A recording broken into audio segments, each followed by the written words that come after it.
무릇 하나님의 영으로 인도함을 받는 사람은 곧 하나님의 아들이라. 너희는 다시 무수하는 종의 영을 받지 아니하고 양자의 영을 받았으므로 우리가 아빠, 아버지라고 부르짖느니라. 성령이 친히 우리의 영과 더불어 우리가 하나님의 자녀인 것을 증언하시나니 자녀면 또한 상속자 곧 하나님의 상속자요 그리스도와 함께한 상속자니 우리가 그와 함께 영광을 받기 위하여 고난도 함께 받아야 할 것이니라. 아멘. 로마서 8장 1절로부터 17절을 본문으로 삼는다면 마지막 일부만 읽었습니다. 여기 보면 이제 성령이라는 말씀이 자주 등장을 합니다. 물은 하나님의 영으로 인도함을 받는 사람은 하나님의 아들이라. 또 너희가 양자의 영을 받았다. 이제 아들의 영을 받았다는 거죠. 또 성령이 또 우리의 영과 더불어 친히 우리가 하나님의 자녀인 것을 증거하신다. 이 짧은 이 문장 속에서도 성령님에 대해서 3번이나 언급을 합니다. 1절로부터 17절까지를 한번 간단하게 헤아려 봤더니 13번 성령님이 등장을 합니다. 용어는 하나님의 영, 그리스도의 영, 성령, 또 그냥 영, 뭐 이런 표현으로 끊임없이 성령을 언급하고 있습니다. 구원받은 하나님의 백성들에 대하여 이야기를 하면서 구원받은 하나님의 백성들이 구원을 받는 이유에 대해서 이제 설명을 하는 그런 맥락입니다.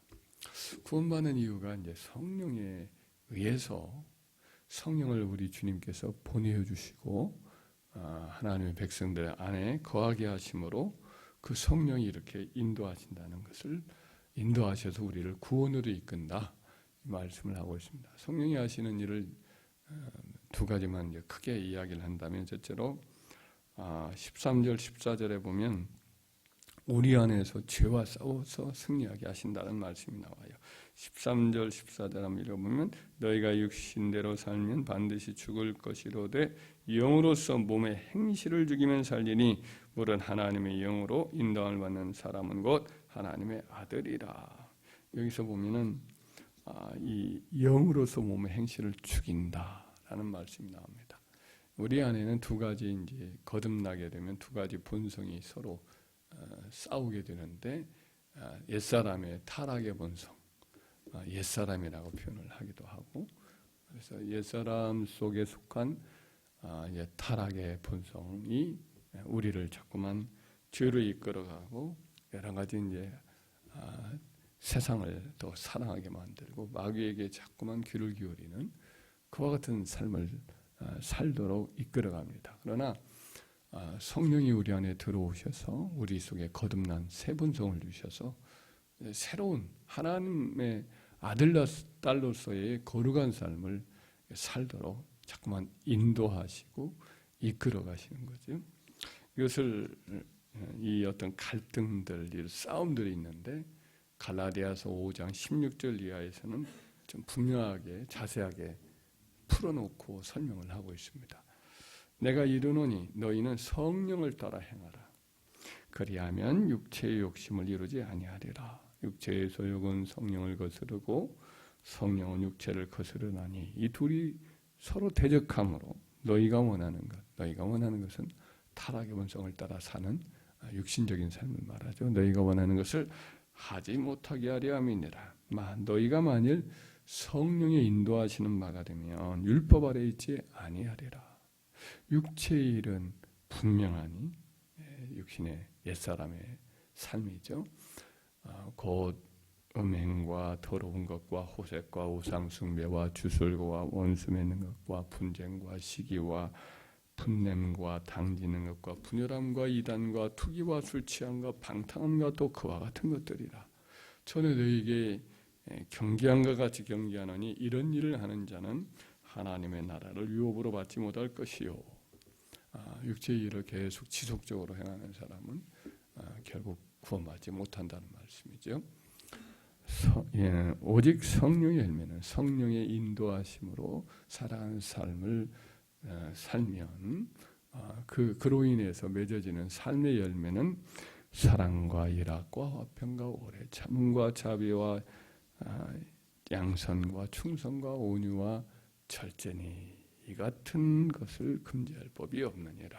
이런 말씀이 기록되어 있죠. 육체의 일과 성령의 일이 아주 대조적으로 선명하게 나타나 있습니다.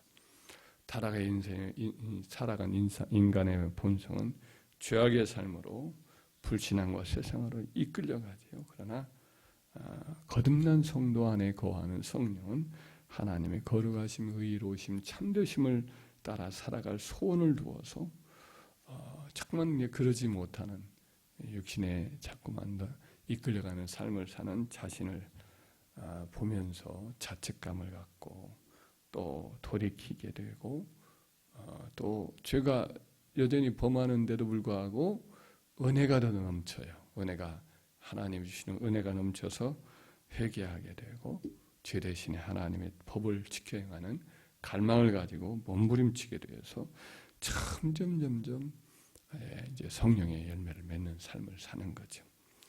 이와 같이 해서 죄의 삶에서 벗어나 의의 삶으로 바꿔지도록 성령이 우리 안에 주도권을 가지고 이렇게 살게 되는 것이 바로 그래서 이제 구원을 얻게 하시죠.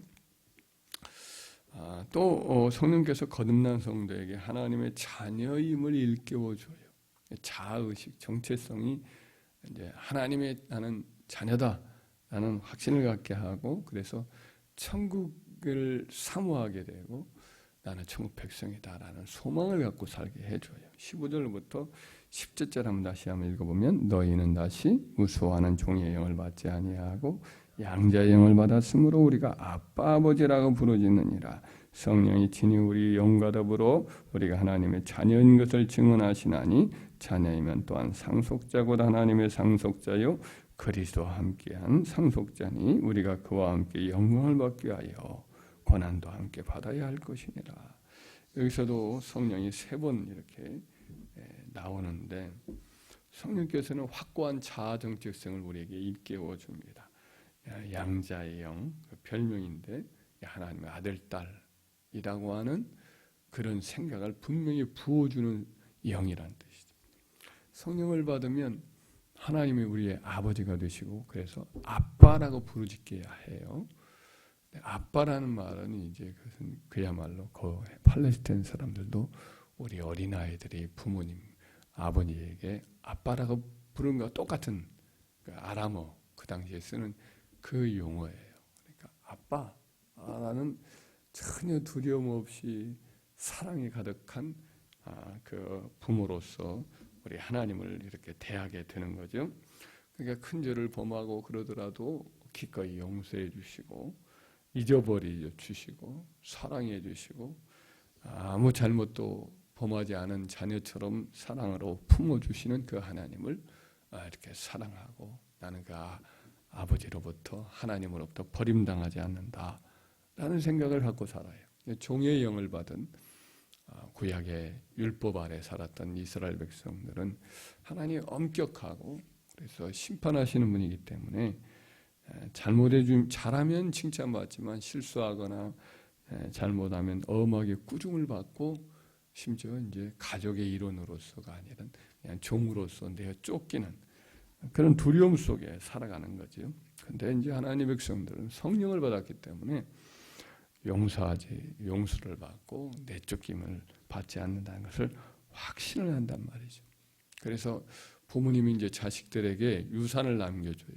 말 잘 들었던 큰 아들도 유산을 주지만은 말 잘못 듣는 이렇게 둘째나 막내 아들도 역시 똑같이 형과 똑같이 유산을 받는다라는 생각을 갖고 살아가는 거죠. 그래서 하나님 백성들은 이제 천국을 기업으로 주시는데 그것을 그리스도와 함께 나눠 갖는 공동 상속자로서 소망이 분명히 있게 되는 거죠. 그래서 이와 같은 일들은 하나님께서 성령을 통해 가지고 우리 안에서 자아 정체성을 일깨워 주시고 또 세상의 죄의 모든 유혹이나 세상을 이기고 마귀의 여러 압박을 이겨나가면서 끝까지 신앙생활을 잘할 수 있도록 성령이 도와주시기 때문에 그래서 구원이 이제 확실해지는 겁니다. 사회생활도 할 때도 심신이 미약하거나 혹은 어리면 법정 대리인이 있어서 그로 하여금 한 사람의 분명한 어떤 이 존재로서 활동을 할 수 있는 제도가 우리 세상에도 있잖아요. 마찬가지로 우리가 하나님 백성의 하나님 아들, 딸이다. 기업을 얻을 백성이다라는 것을 보증하기 위해서 이 세상에 이런 법정 대리인이나 보증인처럼 성령께서 우리를 보증해 주시는 거예요. 마귀, 세상, 또 타락한 육신의 본성 이것들이 강하지만 그것을 이겨내서 구원 얻는 하나님의 백성이 되기 위해서 우리에게 하나님이 우리 주님이 보증을 보내신 분이 바로 성령이시죠. 이 성령님은 끝까지 하나님 택한 백성들과 함께 해주시고 떠나지 아니하셔요.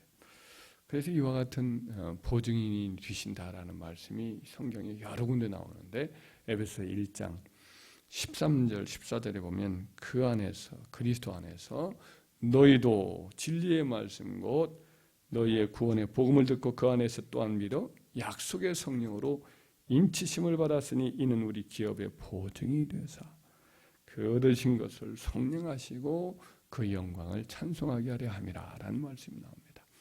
우리가 우리 기업의 보증으로 성령을 보내주셨기 때문에 우리가 천국에서 예수님과 함께 공동 상속자가 되어서 천국 백성으로 우리가 그 영광을 누린다라는 것을 이렇게 성령이 보증해 주신다라는 말씀을 하죠.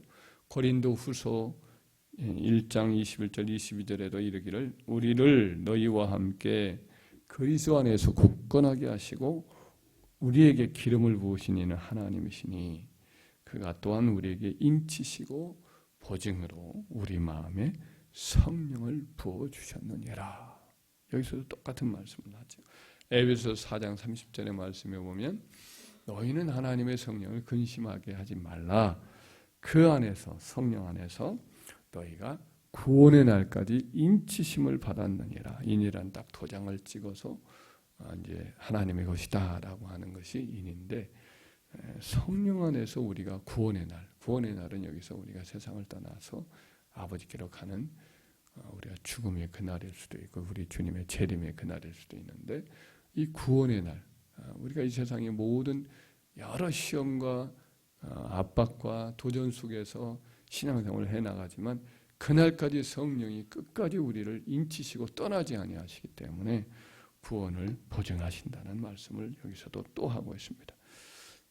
그래서 이와 같이 성령이 우리를 떠나지 아니하고 보증하신다는 말씀을 처음부터 예수님이 말씀하는데 요한복음 14장 16절 17절에 내가 아버지께 구하겠으니 그가 또 다른 보혜사 나와 똑같은 그와 같은 돕는 자 보혜사를 보내 너희에게 주사 영원토록 너희와 함께 있게 하시리니 너희 속에 계시겠고 너희와 함께 계시겠다 이 말씀을 하시거든요. 이 성령님은 절대 우리 떠나지 아니하시고 우리 곁에서 우리 안에서 우리를 도와주셔서 결코 마귀나 세상으로부터 우리 자신의 타락의 본성으로부터 우리를 이렇게 지켜주셔서 빼앗기지 아니하도록 주님이 친히 우리를 안보하실 줄 믿으시길 바랍니다. 그래서 우리는 구원받는다.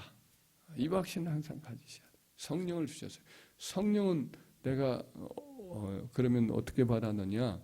고린도전서 12장 3절에 보면 성령이 아니고서는 누구라도 예수 그리스도를 저주할 자라 하지 아니하고 성령으로 아니하고서는 누구든지 예수를 주님시라 할 수 없다 그랬으니까 주님을 진실로 우리가 나의 주님이라고 고백하는 마음을 자꾸 우리가 갖게 되고 이것이 확고해지고 흔들리지 아니하고 계속 유지되는 것은 성령님이 우리 안에 계시다는 확실한 증거인 줄 믿으시기 바랍니다.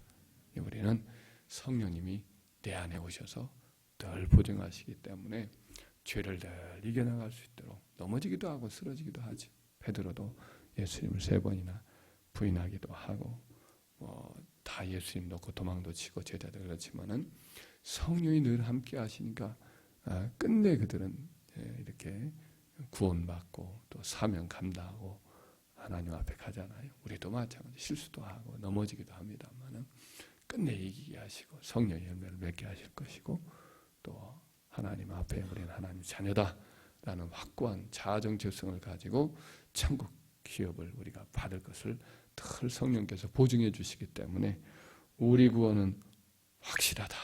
이 구원의 확신을 가지고 살아가는 저와 여러분 되기를 주의 이름으로 축원합니다.